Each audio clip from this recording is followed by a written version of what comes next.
নমস্কার, good morning to all. আমি মনিকা দাস, পঞ্চম শ্রেণীর ছাত্রী।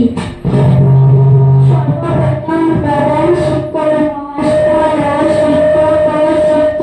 জানাই আমার শ্রদ্ধা ও আমার সহপাঠী বন্ধুদের জন্য আমার আন্তরিক ভালোবাসা ও ছোট ভাই বোনদের জানাই স্নেহ ও ভালোবাসা।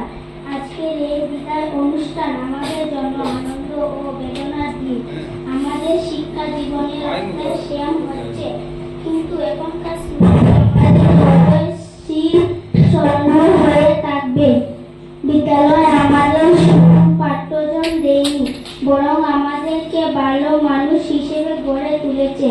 আমাদের প্রিয় শিক্ষক যান শুধুমাত্র বইয়ের জ্ঞান দেননি, তারা আমাদের জীবনের সঠিক পথ দেখিয়েছেন। আজ আমরা নতুন পথে যাত্রা শুরু করছি, কিন্তু এই বিদ্যালয় আমাদের মনের গভীরে চিরকাল থাকবে। আমরা প্রতিশ্রুতি দিচ্ছি, আমরা সততা, নৈতিকতা, কঠোর পরিশ্রমের মাধ্যমে আমাদের জীবনের লক্ষ্য অর্জন করব এবং এই বিদ্যালয়ে